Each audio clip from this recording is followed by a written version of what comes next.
Grandmama used to pray, oh Lord, please save them from the evil snares and all the dangers that entangle. Yea, though they walking through the valley of the shadows, just prepare and make them fit for every battle, because I know they bound to come, and I know they bound to fall, but in your bounty, Lord, preserve their beautiful. Right, we still surviving off of grandma's prayers, surrounded by the jungle and the lion's den. Tread light, cause these traps is inconspicuous. They hide right in plain sight, thinking we don't see them when they linger. Look right beneath the surface, then leave a trail of corpses. Crisis, prices, your life a disposable commodity, like living in a fantasy, conditioned to believe that the system even cares whether selling CDs or walking or driving or reading. Look, they don't even need a reason, it's just you breathing and being black. When it's such a pretty fall, it don't seem like we falling at all, at all. It's just a GMO dream, where things are never really what they seem. Please cue the violins, tell them just to play me something pretty, cause this gritty city got me screaming bloody murder. Said it got me screaming. This gritty city got me on some. Look, get your hand up on my pocket. Distraction, so lazy they use the same tactics, like condom with some trinkets. Just don't let them get to thinking. That light bulb gets a blinking. You know niggas and ideas. Oh dear, my dear, you may not know me, but I know you very well. Foresight, they say hindsight is 20/20. Well, tell me something, we gotta see that history is on repeat, and maybe it takes a beat and a melody to speak a little louder than the message in the clouds or the essence in the air. I swear, my God is just so clear that a system driven by fear can never give us nothing but more of the same things. Oh, when it's such a pretty fall, it don't seem like we falling at all. It's just a GMO dream, where things are never really what they seem. Please cue the violins, tell them just to play me something pretty, cause this gritty city got me screaming. It's murder. Got me screaming, got me. This gritty city got me on song.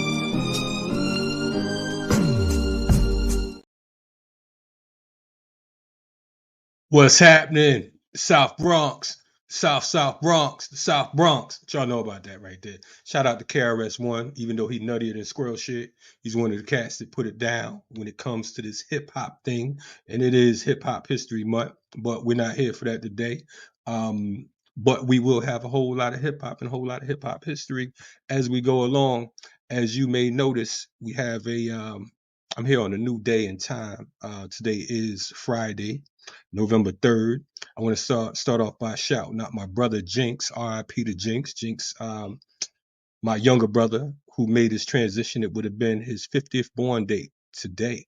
So, you know what I'm saying? So I want to shout out my little brother, and get it started like that. November 3rd is actually a real memorable day. I mean, 4 years ago, I was actually in an accident where I was drugged by a tractor trailer, my car, on the highway here in Georgia. And car ended up spinning around. I was pinned up under a car, but I made it, and I'm here today with you. Some of y'all, probably not too happy I'm here, but I'm here anyway. Anyway, today, as you know, our show rocks RSTV 8 a.m. Monday mornings, but I'm going to have a new time slot as well. So we'll keep that 8 a.m. slot, but also on noon, Fridays at noon. You can catch us right here, RSTV. And what I want to do with these Fridays is want to get back into political education, because I think that oftentimes, we laugh, we have a ball, and we get down and all of that type stuff. But we forget about, the meat of it all.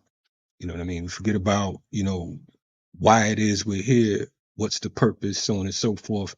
And selfishly, for me, it's about movement. It's about organizing. You know what I mean? Everything else is cool, but I want to know, how we looking, when we gonna get free in a real way, real practical way. My first guest that I'm gonna have on, I was doing the South Bronx theme song because she hails from the South Bronx. Shout out to the South Bronx. And she's been putting in a lot of work, organizing on different levels. she's no stranger to the platform. You've probably seen her recently with the homie Dr. Jared Ball and crew. So shout out to them for what they've been doing. But I wanted to kind of take it to a different space. And since you're already familiar with it, and if you're not familiar with it, when I finish, you'll be familiar with it. So get familiar. Anyway, we got my sister from South Bronx, Claudia De la Cruz. What up, Claudia? How you doing? I'm doing well. Thank you for inviting me, Kalonji. I'm excited to be with you. Hey man, listen, man, I'm happy you could make it. I've been inviting you like 18 years, and you just finally coming through. Claudia's fronting, I'm straight fronting. You said 18 years, so way before the Right Starter TV, way before Black Power Media, way before all of that. Okay. Check out Tribe She was watching Riot Starter. Anyway, no doubt. Yeah, I mean, I was like, yo, Claudia, can you come on? She's like, yo, speak to my people. Oh my God. Oh my God. Put the peoples on me. You know what I mean? I don't know Listen, some people like that, But I'm not mad at you. Chuck D did the same thing the other day. And then he hit me back like, yo, can we do it now? I'm like, all right, that's a little more like it. I'm like, I'm man, not I told you. I'm no Chuck D, but I definitely get the reins pulled by people already in Okay. terms of me doing stuff outside of the agenda. No So doubt. Nah, I'm just messing with you. We need structure. Structure's important. What I mean? I'm not offended. I'm gonna definitely talk shit, but I ain't offended. So yeah, real happy to have you on. We're gonna talk about the obvious a little bit later on because I think that you've been making your rounds on your Cornell West, you know what I'm saying, just touring around, handshaking, kissing babies, and doing the speech, but we're gonna and we will get to that because that's important.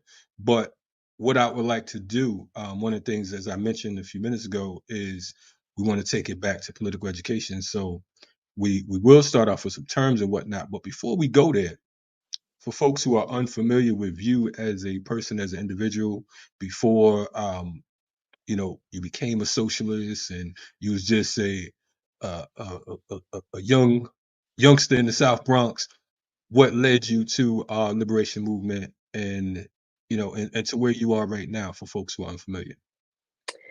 well, I appreciate the question. I think my parents are working class folks. My dad was a construction worker for a long time. And the first time that I heard the word laborer came from my dad. Construction workers usually get their hands all torn up, their knees all torn up.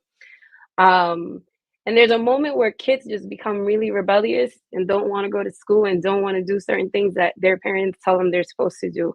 And I remember my dad basically showing us his hands and saying, I'm a laborer, I'm a worker. And if you're going to work, you have to make sure that you work it easier than what I've had it. Hmm. Um, my mom was an educator. She worked in the New York education system for over 35 years with children with disabilities. Um, and so I come from a working class background. My grandmother, who had a huge part in raising me, worked the rice fields in the Dominican Republic. She also worked the sugar cane fields in the Dominican Republic very closely with Haitian migrants. And so all of that in some way or another shaped my understanding of myself as a Black Caribbean second generation immigrant working class person. So I understood from a very young age where my alliances lied.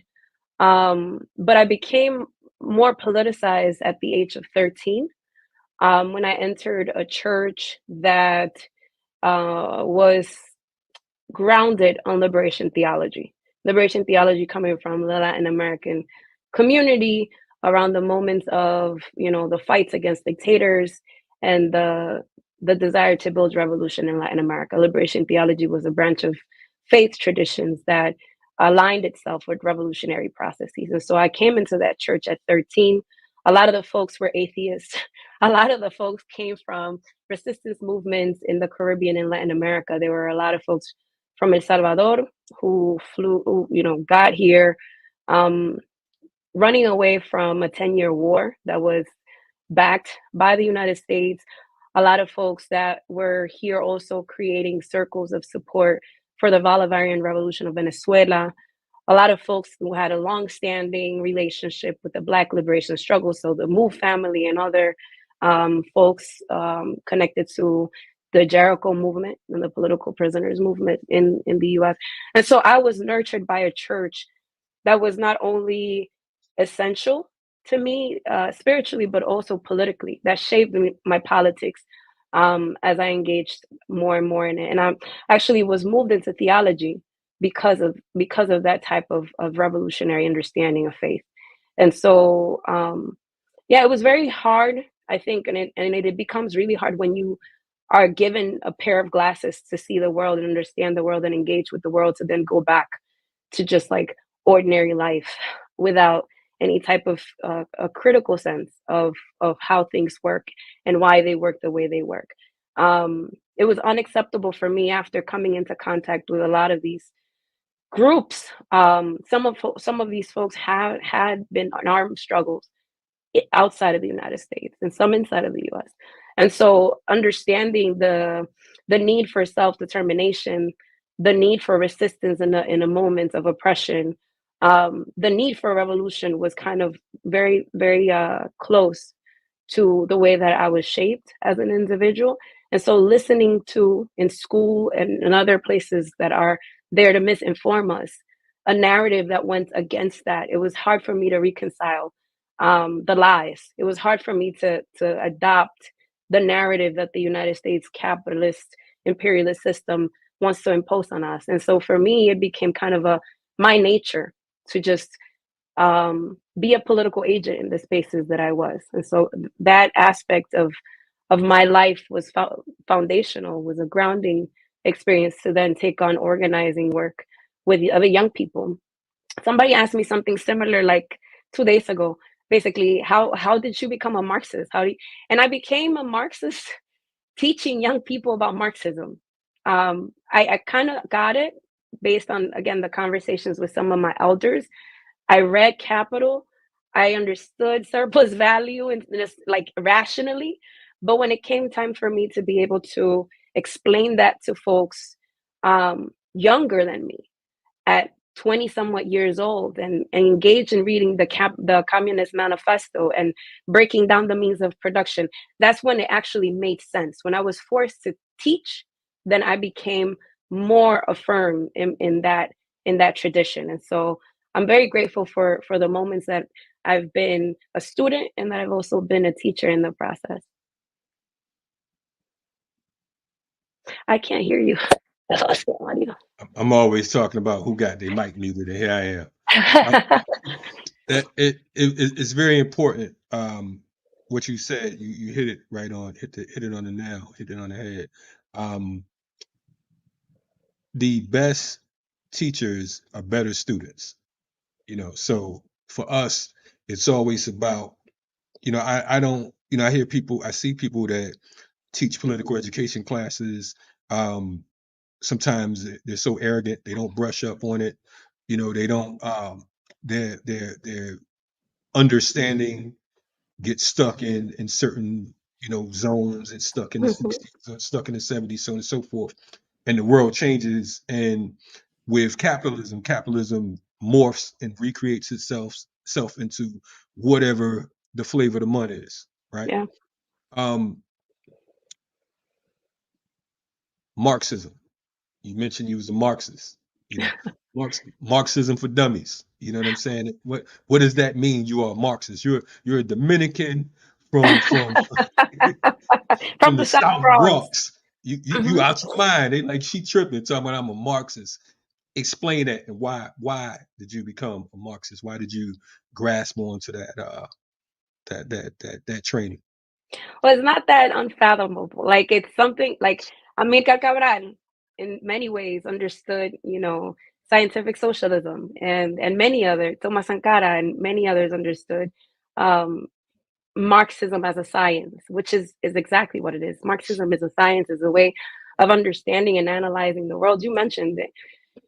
Capitalism morphs itself. Capitalism changes. Every moment of crisis, 1973 gave birth to neoliberalism, and there was an oil crisis worldwide, and there was a reorganization of global powers at that time. So neoliberalism was the safe boat, the safe boat for a capitalist society that was in crisis. And what we're seeing now is very similar. We have, wars that are breaking out that the United States is basically financing in Ukraine, financing Israel to murder Palestinians. They are trying to get the Kenyans to be the head of delegations against Haiti. Everywhere you can think of, the United States is placing its hands to be able to promote war. And what that tells us is that there's a decline in imperialism. There's a decline of the global capitalist system. That there are the paths, new paths that are being created, and new geopolitical powers that are emerging. And so when we're talking about Marxism, is the ability to be able to scientifically understand the patterns in history, the shifts in history, the economic base for those changes that happen in institutions, in states, that happen in the cultural realm as well. And so if we are unable to understand Marxism as a science, and we see it as something that, it's way too academic or something that is too far away from us, then we are definitely shooting ourselves in the foot.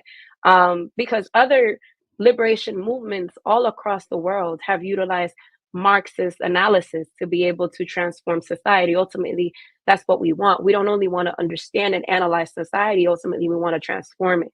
And so Marxism allows for us to do that.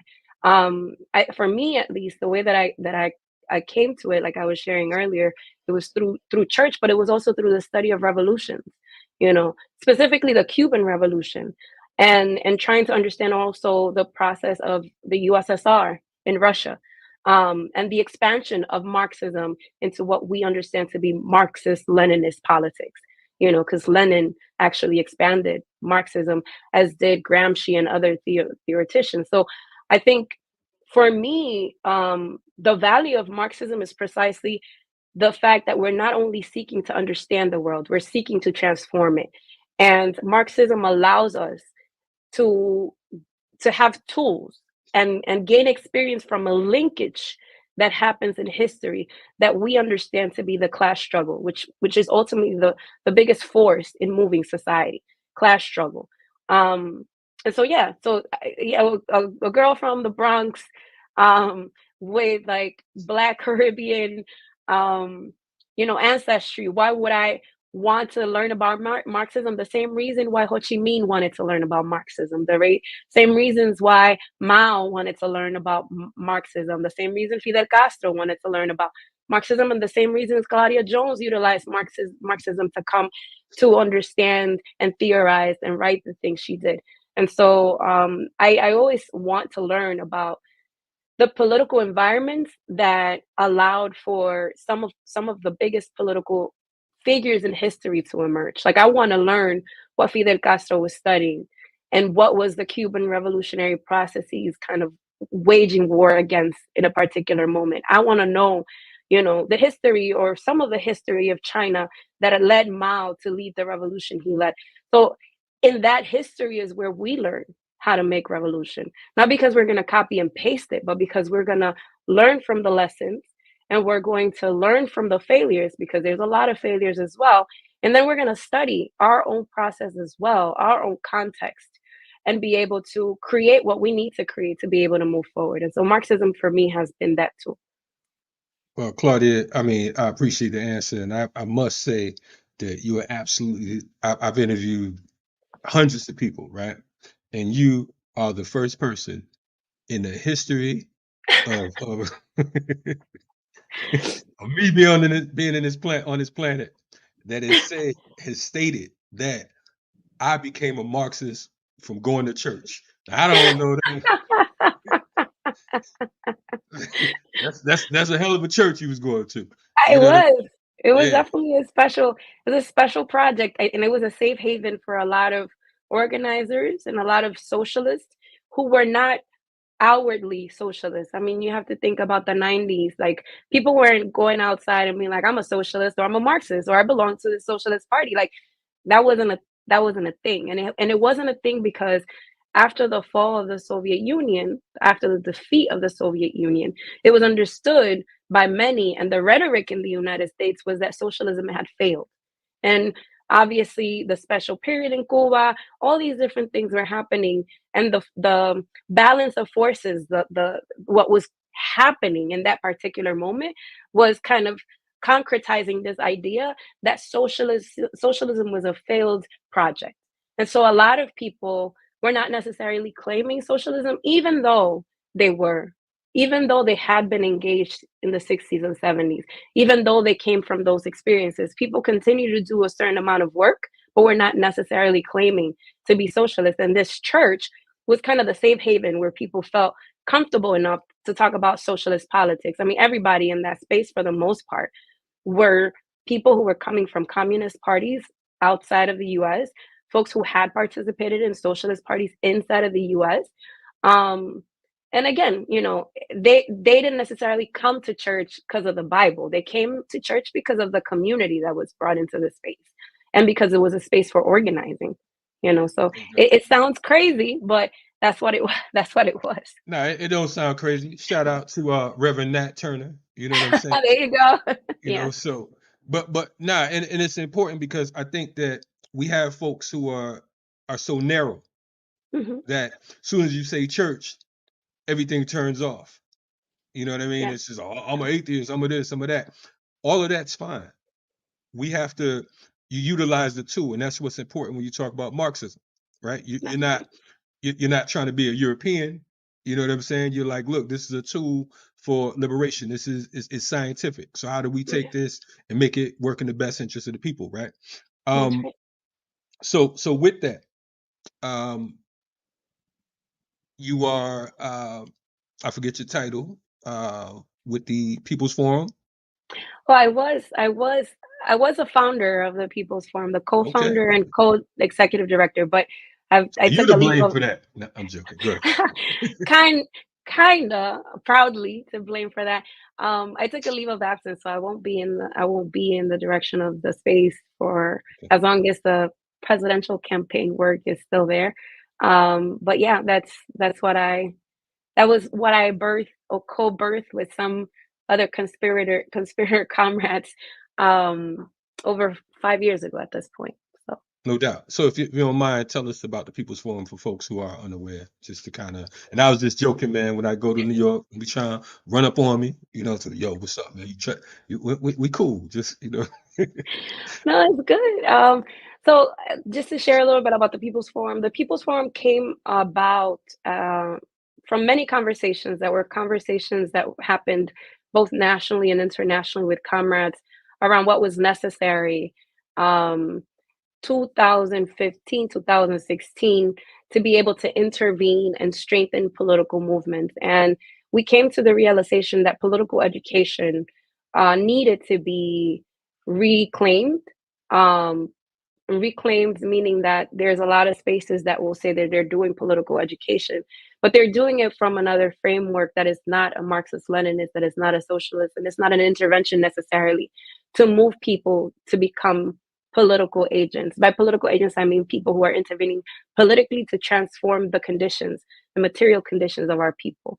But more so, the way that it has been adopted is through a nonprofit, like understanding of what political education is. So people come in, they get the history, they accumulate that information, and then they don't necessarily impact through political organizing the work with that information.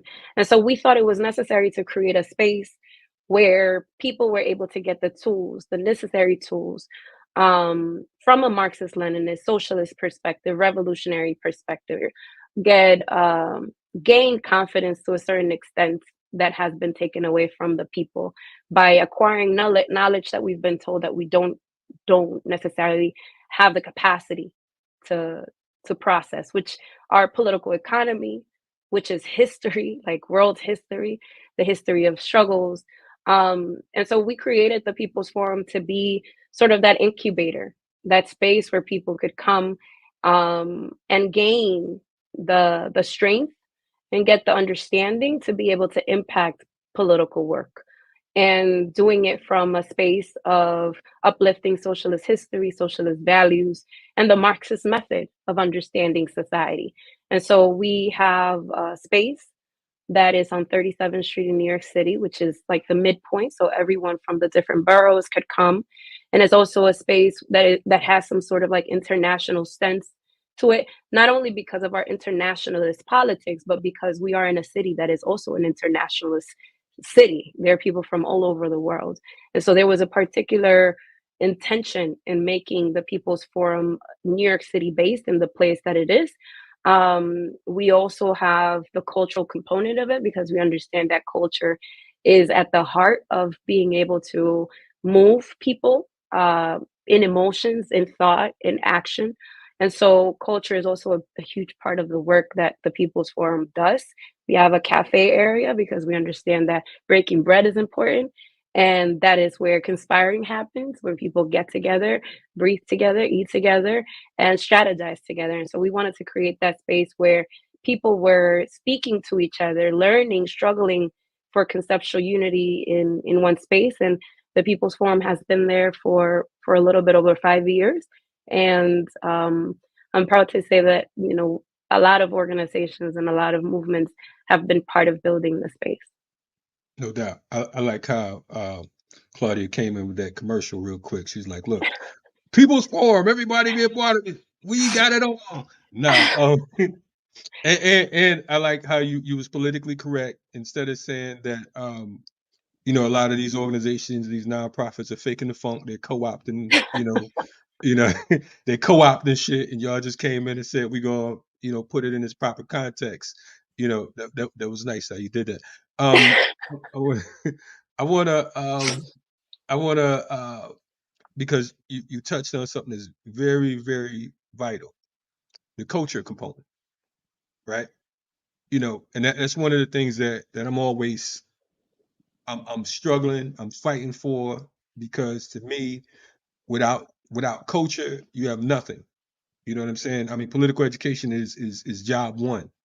But if you're not clear about who you are and what your mission is and who and what you're fighting for, to me that's all a part of the cultural aspect. So I want you, if you don't mind, to speak a little bit on that and on the importance of culture, particularly for you, again, coming up out of your background, so on and so forth, and as a tool for organizing, because I think Mhm. that oftentimes the mark is missed.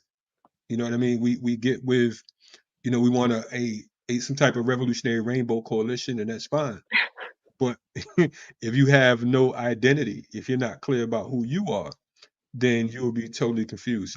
If you don't mind, touching on that, that would be great. No, I don't mind at all. I mean, one of the things that we often talk about in our conception of culture is very much like Amilcar Cabral spoke about it. Amilcar Cabral spoke about culture as everything we do. You know, the way we speak, the language we eat, what we read, the writings that we produce, everything that the working class produces is part of creating culture. And art is an aspect of it. And so in our social movements, we cannot think about culture, the culture that we're creating in our spaces, the culture that we are adopting in our spaces or promoting in our spaces. Again, be it the way we speak, be it the way that we relate, what we produce, what we don't produce. We cannot continue to think that is some sort of an adornment and it's not something that matters. It actually matters a whole lot. When we were thinking about the People's Forum, just to put an example, like a real example, one of the things that we talked about is that we wanted the character of the space to be a working class character. And that's to say, we want the space to be a space for the working class, um, where people who are doing deliveries and are trying to organize themselves because the gig economy is not something that is valuing their labor, that is not, you know, giving them any type of dignity in terms of what they require to be able to live dignified lives. We want those folks in the space. And so, how do we create the culture that is going to welcome folks that are working class into the space? And so, we thought about the people that would work there. We thought about the way that we wanted to decorate the space. We thought about the colors. We thought about everything with the level of intentionality that allowed for people to feel welcomed into the space. You know, we know that our people are dignified people in essence, and so they deserve that. So we're not only going to say, we're fighting for revolution, we're also fighting for that which looks beautiful. And we want murals, and we want colors, and we want books, and so we were very intentional in terms of how do you create the culture, the space, the way that we treat each other, the way that we speak to each other, the way that we speak about struggle, the way that we live struggle, um as an example, like a pedagogy of example. Like, how do we exemplify so that people are able to learn through experiencing it? And again, if you come into the space, you see that relationality, and you see that because that's the culture that we've fomented. And so again, when we're talking about culture, art being part of it, but everything that we produce and everything that we do is part of our reconstruction of culture. We live in a society where the culture is individualist, where the culture is about, what you buy and how much it costs. We live in a culture where it's all about a certain people's feelings and not necessarily about the collective strategy. So these are all things we need to combat in creating a culture that's a revolutionary culture.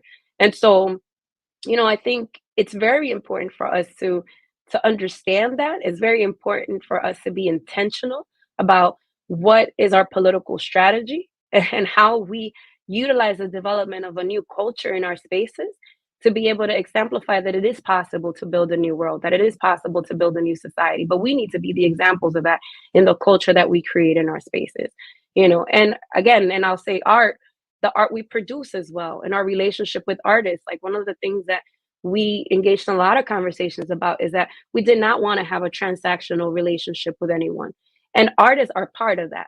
You know, Right. we did not just want to invite artists to be the adornment in events. We wanted to invite and create space for artists to be able to share their political ideas, to share their political work, to be engaged with politics and political processes in a way that allowed them also to nurture a certain type of creativity that is not aligned with capitalism, that is not aligned with liberalism even, but that is revolutionary.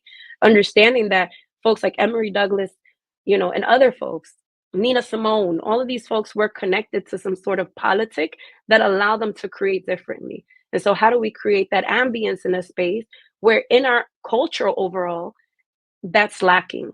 And so I think, being able to center culture and the arts is very important for any social movement and for any political organization. No, and that's man, again, just listening to you, this is one of the things we've always used culture as a tool, as a weapon. Our organization FTP, we've always taken, whether it's the visual artists or whatever type of artist, hip hop, you know, whatever type of movement, uh cultural representatives that exist, we were able to take them and make them work or have them work in the best interest of the people. Hmm. For us, our Emory Douglas is Goldie Gold down here, or Flux Singleton, Mr. Soul, folks like that. But even on a national and international level, one of the things I love about your region, your area. I work with a number of the artists there, from the welfare poets to Rebel Diaz and the whole nine. These are folks who, that we've always had long-standing relationships and able to rock different projects, so on and so forth. So I salute the fact that you all have the wherewithal and know how to utilize these particular forces, because if not, you will absolutely lose. And I Hmm. think, unfortunately, is so many of us. I'm not even gonna say us. So many folks who claim, you know, the title organizer or whatever, or even revolutionary, but they don't have a revolutionary thought in their mind, let alone bone in their body. You know what I'm saying? They confuse, what do they call it now? Mutual aid. Yeah. I'm sorry, all that shit's new to me. You know what I'm saying? It's just like, okay, boom, this is the work, and it really, it means something else, You know what I mean? Even when you talk about, underground now, it's like underground is like, folks are saying they're underground and they're doing shows and shit. Like, oh, okay, cool. I don't know how that works, but good luck. No, so I definitely appreciate the jewels when it comes to culture. Um, I want to ask, along with that particular work, um, creative resistance, as we call it. You know, how how's it worked for you? I mean, has it been an effective tool for organizing? Were you able to, you know, or do you feel that it's a hit or miss? It's so crazy that you use the concept creative resistance because Cubans use that a lot. Mm, Cubans use creative resistance in the ways in which they've lived under a 60-year blockade that has cost Cuba $150 billion over the course of 60 years. 150 billion, over the last 60 years, which means a lot of resources. I mean, a lot of schools that haven't been built, a lot of programs that haven't been developed, a lot of medicine that hasn't been able to be provided for people who suffer all sorts of illnesses. And when they talk about creative resistance, they talk about the way in which they have been able to survive creatively and yes. resist the blockade. And so they utilize the term creative resistance, which is ultimately the way in which we have the capacity to again create paths towards liberation or the sustainability of our liberation in the case of Cuba. Um, for me, in terms of like my organizing and the creative resistance or the utilizing of creativity, it's precisely like being able to assess what tools are there at our disposal that could be somehow remixed, that could be somehow taken and recreated. Um, so a lot of the work that I did with young people were utilizing media, the use of cameras, the use of creating documentary, photography programs, um, being able to take young people to Cuba or Venezuela and create some sort of report backs or think about how some of the revolutionary programs could be thought of and maybe implemented within the limitations of capitalism in the US. And so, exposure, providing resources and tools, remixing, things that were already there to be able to serve the purpose of revolution. I think that when we are talking about creative resistance, going back to Cuba, that's what it means. Like, how do you survive? How are you able to utilize what you have to maximize to the best of your potential the advancement of revolution and the advancement of struggle? And I think we live in a society that is highly abundant. I mean, even within the many obstacles, limitations, persecution, all of the things that we face, we're definitely in another position, in a different, I'm not gonna say better because it's not better, but in a different position that many of the places in the global south. And still in the global south, they have the creative resistance to be able to build movement, to be able to build political organization, to be able to advance class consciousness. And so there is no reason why we can't do it here. What we do have here is many distractions, is many egos, is many things working against our favor that we tend to amplify more than the possibilities of what we can do. And so I think that creative resistance is out there in many ways. It's built in principled unity. I think that that's been also very key for all of the organizing spaces that I've been a part of. Building coalition, understanding that one organization does not have all the power to be able to advance revolution, that as much as you're able to build that principled unity, the best possibilities you have to be able to advance a strategy. And so yeah, I mean, I think that that's the best answer I could give. I think back to that concept of creative resistance. There's nothing for me. I can't think about it in any way that it's not connected to the definition that I know from Cuba. It's a way of surviving and advancing revolution within the constraints that you have. No, and that is, I mean, that's exactly what it is. Creative resistance is a tool against capitalism. It's a tool against imperialism. What we see in Palestine, that was, creative resistance. You know what I mean? Um, this platform we're on right now, we have to make, for us to combat, like what you said, to combat capitalism, combat,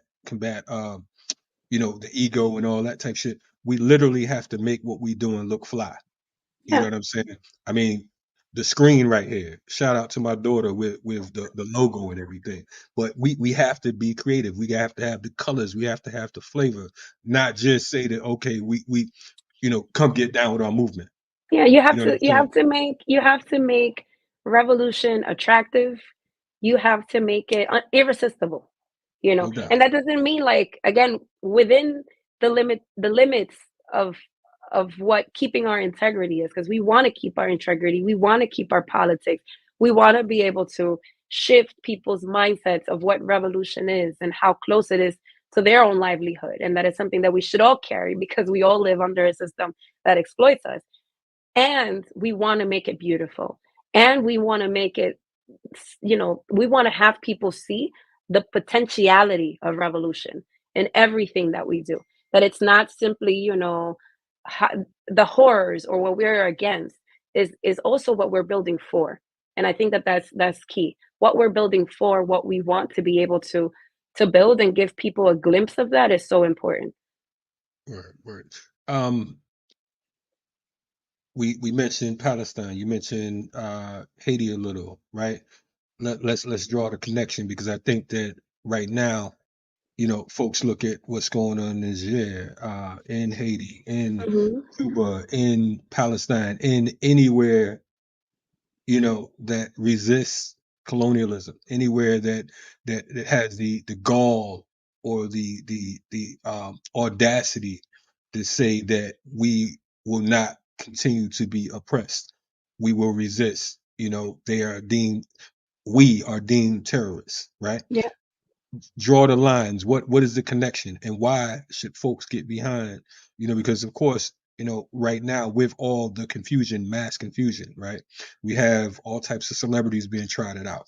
We have all types of individuals who you thought at least had, not even if their politics weren't clear, at least were in the neighborhood. But you're finding Hmm. folks that's like, we have to support Israel, their victims, so on and so forth. You have some folks calling for a ceasefire on both sides and all this other madness, right? What are your draw that line, draw the connection. What is the commonality?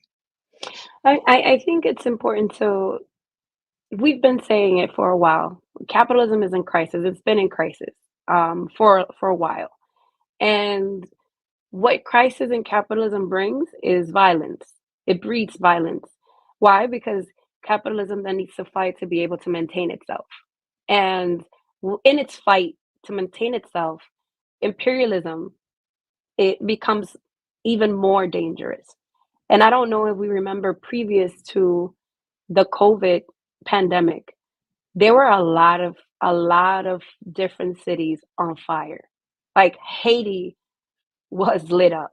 Colombia was lit up. Chile was lit up. There were places in Africa, in India. And so people were already protesting neoliberal politics and austerity measures all over the world.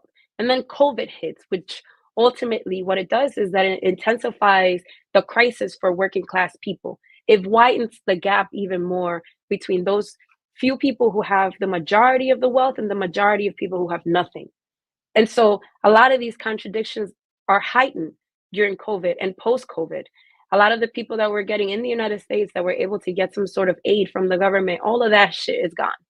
And so now not only is that gone, you're out of a job, there's inflation. So the where we are right now in terms of people's consciousness is an understanding that capitalism doesn't work for them. They might not be able to articulate it fully. They might not be able to say, capitalism as it operates is definitely just messing with my livelihood and there's no way that I could survive. But they feel it. They feel it enough that you have strikes all across the country from all different industries. So people understand that they produce all the wealth and they don't have access to any of it. So when you see what's happening in Palestine and the level of support that has been, you know, that has been moved in the United States, in the belly of the beast, is a combination of understanding the violence of capital, the violence of US imperialism, as it also reflects internally to this country. People are able to make the connection that the United States is putting $4 billion a year into the hands of Israel to massacre Palestinians, while at the same time they're telling us that they can't provide for us as working class people. And so those connections people are drawing. When you see, the UN formulating a delegation to be able to go do what they do in Haiti, and they want to put a black face in it to be able to justify the atrocity, people are able to see that and understand that, because is the level of violence that happens here within the police departments. You have all colors of cops in police departments that are going against black, indigenous, Latino, working class young men primarily in the streets. We have the case of those 5 black cops that killed that black young man. So capitalism and its institutions and its systems could mask themselves in any different color, but they still represent the same thing. And so people are able to draw these connections from these systems and structures, and people are fed up. People are tired. So when you have like hundreds of thousands of people in the United States flooding the streets, acknowledging the humanity of Palestinians, is because we see ourselves in them. We see ourselves in that strip of Gaza, which is an open air prison that has been heavily militarized, where the apartheid state of Israel has control over the water, has control of the electricity, has control of whether they eat or not eat, and is now murdering babies. Over 500 people a day are being killed by Israel. And the United States is unable and unwilling to say, we're not going to finance this anymore, because for the United States, Israel is a strategic project, is a strategic colonial project, just like the strategic project of a colony that Puerto Rico is to the United States, you see? And so all of these connections are made precisely because the United States defends capital, be it domestic or globally, and it defends imperialism as it allows them to do whatever they want, unapologetically, shamelessly, all over the world.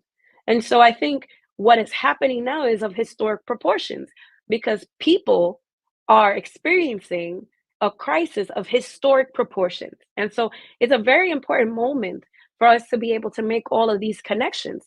You cannot, disconnect the atrocities that the United States has done for over 125 years in Puerto Rico, making it a colony, with what they are funding in Palestine so that Israel can continue the colonial project that they have, or that the United States is okay with continuing to finance NATO to grow in that region of the world, to be able to stop Russia and China from developing, because they want to be the only power in the world.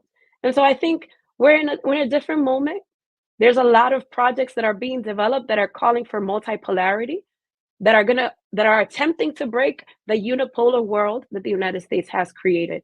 And what comes with that, when the empire feels threatened, there's a higher level of offensive, and we need to be ready. Cop City is one of those projects domestically, and we can't disconnect Cop City from the School of the Americas, which is also in Georgia, which is where the majority of the dictators that have been trained by the United States and Israel to go fuck over places in Latin America and the Caribbean and elsewhere, that's where they get trained.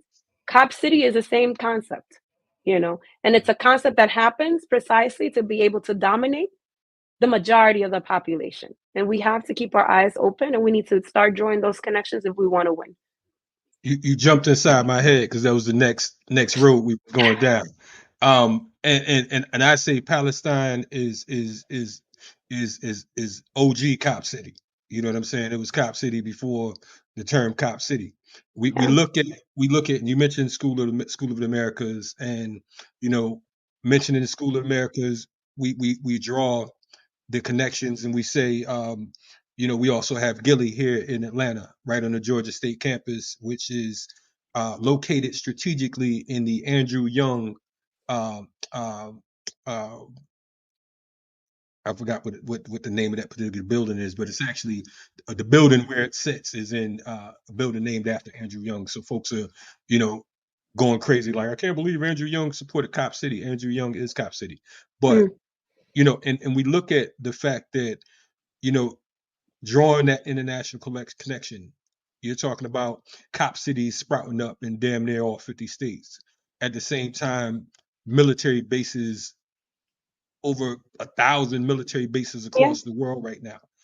So it is all, and folks act amazed. They're like, oh, I can't believe, of course there's going to be a cop city. There's supposed to be cop cities in a police state.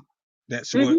that's a part of the geography. That's part of the Hmm. plan, right?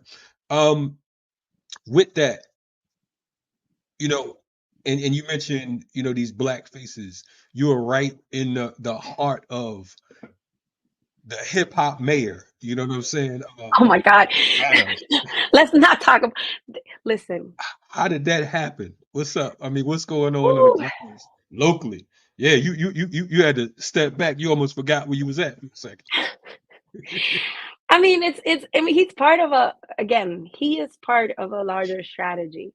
And is this understanding that somehow because a person is black or a person is a woman or a person is an LGBTQ person, they actually represent the interests of working class people, and that is not the case.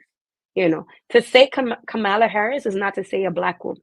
She's another type of black woman, and No people doubt. need to get that. You know what I'm saying? Like, they are there for the interest of capital. They're there for the interest of imperialism. Obama was the first black president, and the atrocities that he committed in Africa and the atrocities that he committed against immigrant people, also coming from an immigrant background, are, hideous. Like, and so we need to be able to have an understanding, a clear understanding of how identities are weaponized. Eric Adams is the worst thing that could potentially have happened to New York. It's like, Bloomberg and Giuliani had a baby. That's a hell of a child. It is him, you know. Bloomberg and Giuliani. Well, you might as well Bloomberg, throw Koch in as the grandfather then if you're gonna go with yeah. that. So is that is Bloomberg Adams is precisely that. Is if Bloomberg and Giuliani had a baby. I survived Giuliani in the 90s. There's a lot of us who survived Giuliani in the 90s.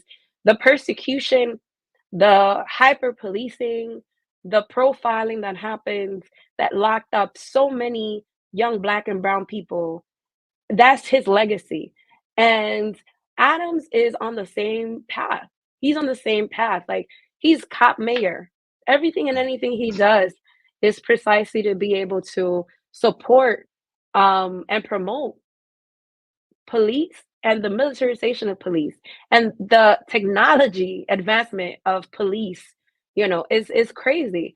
He had the audacity to stand in a room and talk about how migrants were damaging the city, when in reality, when you think about all the money that he has divested into policing in this city, could have gone to so many other different programs, from housing to homelessness. It's horrible. Like, New York City under Eric Adams is a digression that I can't even begin to discuss. I mean, the floods that have happened, that he has this dude, there was the last flood that happened, the MTA was completely, it was collapsed. Public transportation was collapsed. This started happening at 8 o'clock in the morning, and he did not put any statements out till noon. Where Yeah. was the mayor? You know, Careless. He just neglects the working class people of the city. And so, how does that happen? Again, the unfortunate reality is that when you talk about democracy in this country, is a dollar democracy. Is who do you have in your pocket, Yeah. and who is paying for what? And so he's not a mayor of the people. He's a mayor of real estate developers. He is a mayor of, the ruling class, just like many of these politicians are. And so it's unfortunate, but it's something that we also have to raise the consciousness of our people about, that we need to be able to engage in combating that level that level of horrendousness. Insanity. Yeah. Yeah, it's Yeah. insanity. Yo, I mean, and I'm sitting here. You got this. I'm a visual person. So you're saying like if Bloomberg and Giuliani had a baby, I'm thinking Yeah. like if Bloomberg and Giuliani had a baby, and they let African man buy the babysit. All right, I'm sorry. Oh my Anyway, gosh. and Russell Simmons was the Godfather. Anyway, Oh my don't gosh. mind me. I'm just thinking about New York hip hop and politics. It's just I see. it's off the chain. I know you're like, what is this guy talking about? Anyway, um, uh, Claudia's running for president. In case folks don't know, you know what I'm saying. I had to take them all through this right here before we start asking the regular formal questions and all that. I wanted them to see, okay, boom, this is like who is this person right here. And then the New York came out because he was talking about Eric Adams. He was like, this dude, you know, He is the he's epitome of everything that's wrong in man. society. Listen, I mean, it was so wild for me to see him becoming mayor of New York, knowing his history, knowing that he was a cop, Hmm. because he had this little organization that was working on his PR, because that's what it was. You know, I was as floored and stunned that he became mayor as I was that Trump became president. You know what I'm saying? New York, I mean, Chicago is a political place, but New York, y'all gangster right now and this shit. I mean, it's like the slave machine is like wide open right now. It's like how can we, build a better plantation? You know what I'm saying? And it seems like that's what's going on. Yeah, so Claudia's running for president. She's running for president under the Party for Socialism and Liberation. Yeah, running for the United States president. Now, I mean, I said all that stuff, and you running for president? Yep, I am. I believe any president should be truthful. Okay. I For haven't met starters, one yet, so I mean, for, I hate you. for starters, they should, be grounded in actual history and actual science and the truth. Okay, okay, okay. For folks who are unfamiliar with PSL, what is the Party for Social Liberal? Man, I'm messing up. Socialism and Liberation. What is this for folks who are just coming in the room and they're like, I haven't heard of this party. Who are these people? And what is Kalonji doing? We're all gonna get blackballed. We already are. Um, Too late. Too late. too late. Well, the Party for Socialism and Liberation has been around for 20 years, and it actually emerged out of the anti-war movement, and it has grown significantly over the last 10 years or so, more even after the 2020 riots, the 2020 rebellions that were happening in the United States. It's an anti-imperialist, anti-capitalist, and explicitly socialist organization. It has working class base, multinational organization as well. One of the reasons that I came into the party was precisely because in all and every aspects of my political development and in all the struggles that I've actually been involved, whether they be local, national, or international, I've had some sort of interaction and work with the PSL. They've always been aligned and worked with and along the same lines as I have. I've known the party for 19 years.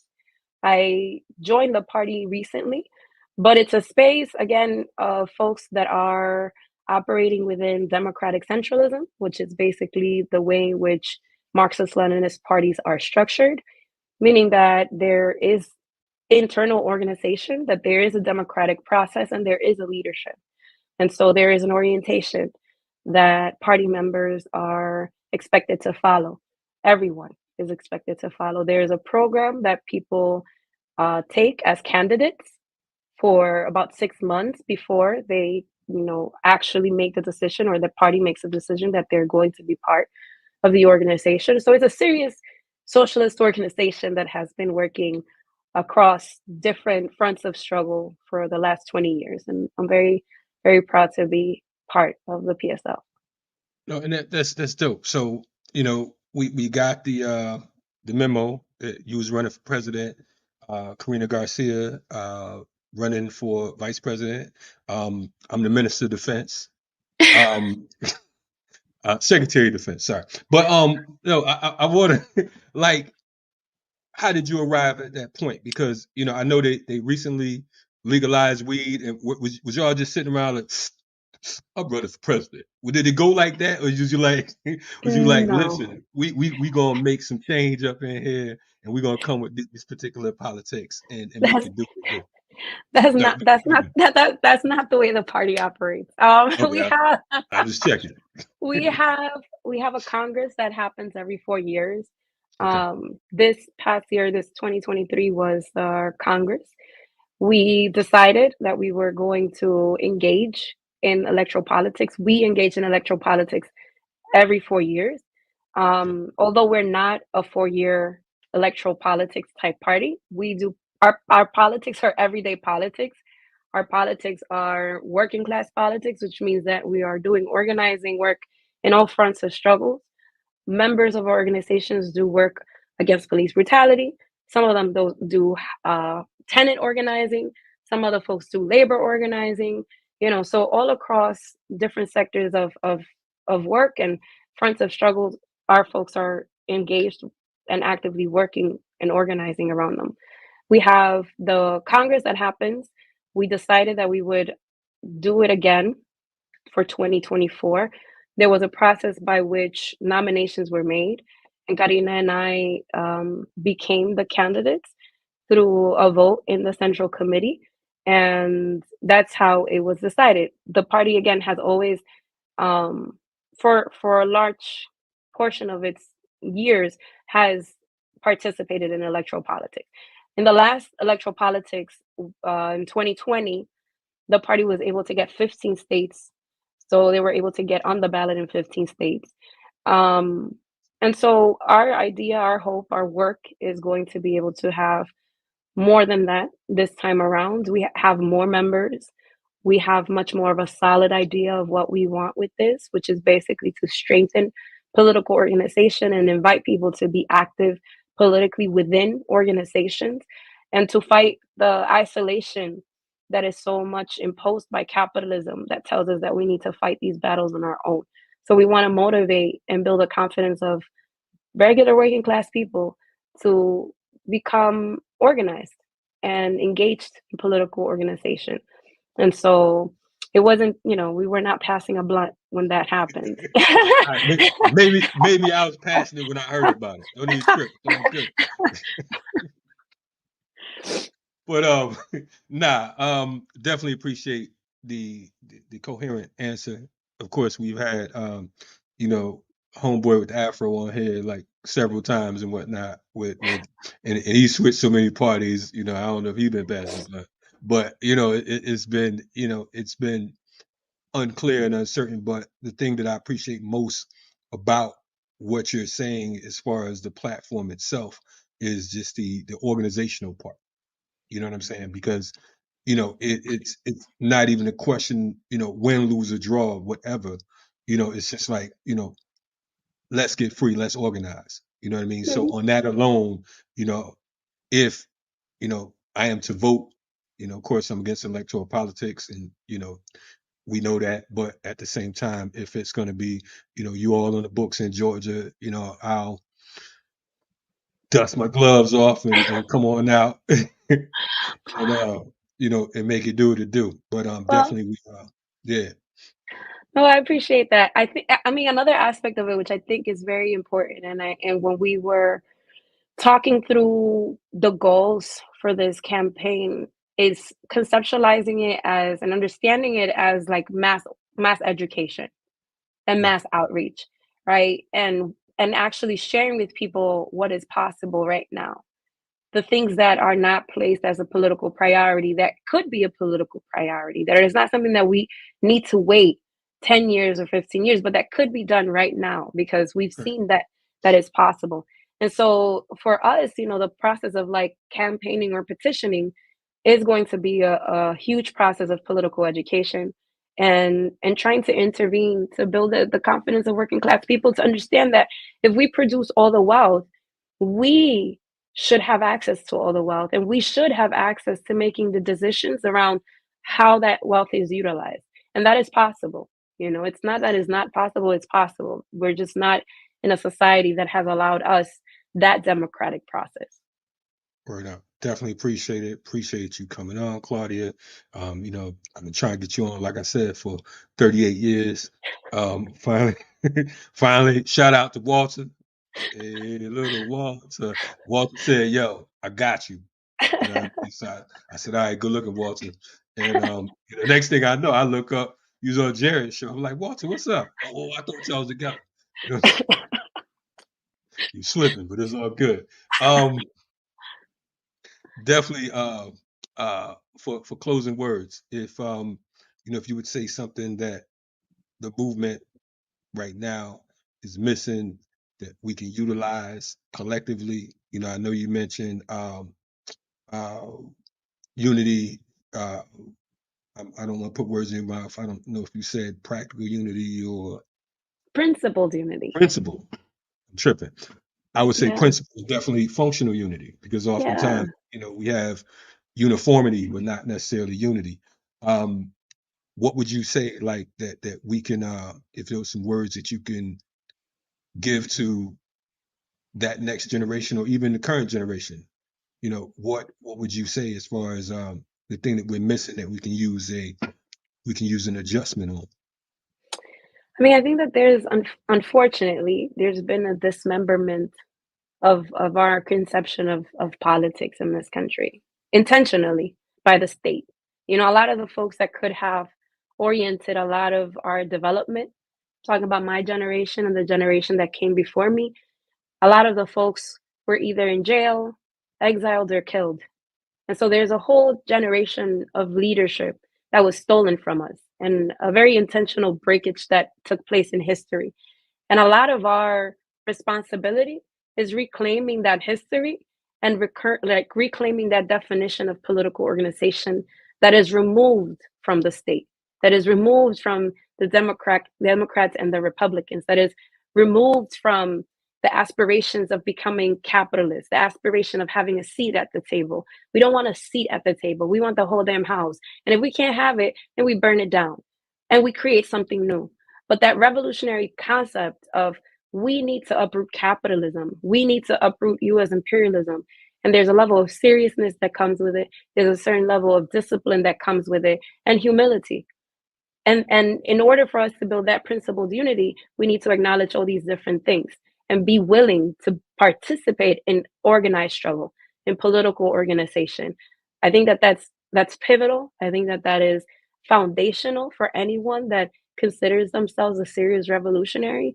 The capacity to engage in ideological struggle, being able to build ideology, to study alone and study collectively, to be engaged in struggle and having people push back and nurture the way in which we think and the way in which we act is important and significant. And we can't do those things on our own. So political organization is highly necessary, being able to be part of a collective.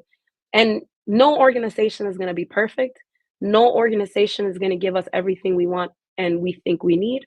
But if we are not part of an organization, we cannot contribute to the capacity that we should be contributing to the change of society.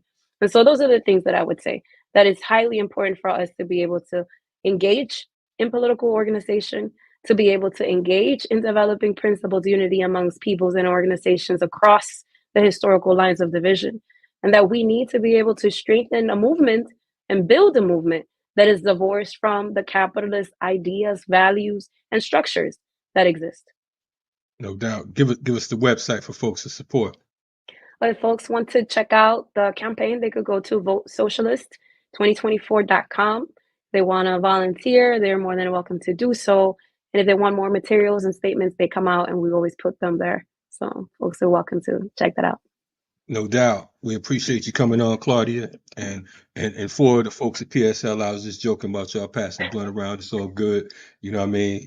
But when I'm in New York, let's, anyway, We appreciate the work you're doing. Don't be a stranger, um, and continue to fight. We're supporting you here, of course, at Black Power Media, and stay on top of the world. We're gonna win in spite of ourselves. Thank you so much. And whoever's able to come November 4th, we have a huge, we're calling it the biggest march in the history for Palestinian solidarity in the United States. Is going to happen November 4th in Freedom Plaza in Washington, D.C. at 2 p.m. And so if you could come out, if you can't, just share the information with people. Is going to be historic. No doubt, that's tomorrow. So get your ticket today. Get in the car, the truck, on the bus, whatever. Tomorrow, Saturday. Head to DC. You might see me there. I might just Okay. hop in the Who ride and mosey on down. Join the comrades in solidarity. Because there's so much going on right now, and definitely principle unity, definitely functional unity, and just being clear about what this fight is for, because I think that at the very least, that's the start, because I That's think right. folks are totally unclear about who's who and what's what. But again, we will win. Let's get free. Claudia, thank you for joining us, and I'm not gonna say good luck on your win. I'm gonna say we'll see you in the Black House. You know what I That's mean? right. And we're gonna make it do what it do. All right. Thank you. Thank you for having me, Kalonji. No doubt. You're checking out RSTV. That is or was Claudia De la Cruz talking about what's going on in the world. Some of the things that she's going to be putting together. Definitely, if you think about voting, go to votesocialist2024.com. Support their movement, support their efforts. Shout out to Karina Garcia and their whole crew over there. We appreciate what you all are doing. Appreciate you all fighting on behalf of the people. Period. Anyway, again, check us out. It's a lot coming on today on BPM. You'll see me again on Monday. This Monday coming up, we will have guest Dead Prez. You know what I'm saying? If you missed the last couple shows, we did go back to the archives. We had lawyers for for Rochelle McGee, and also Matula Shakur. We talked about that situation, compassionate release, all of that. And we also, like I said, did the show with Chuck D. Those are some of our past shows. Make sure you like, subscribe, and all that good stuff. And we're going to be with you again and again and again. Subscribe to Black Power Media, because this is where it's at. All right, y'all, be safe out there. Peace.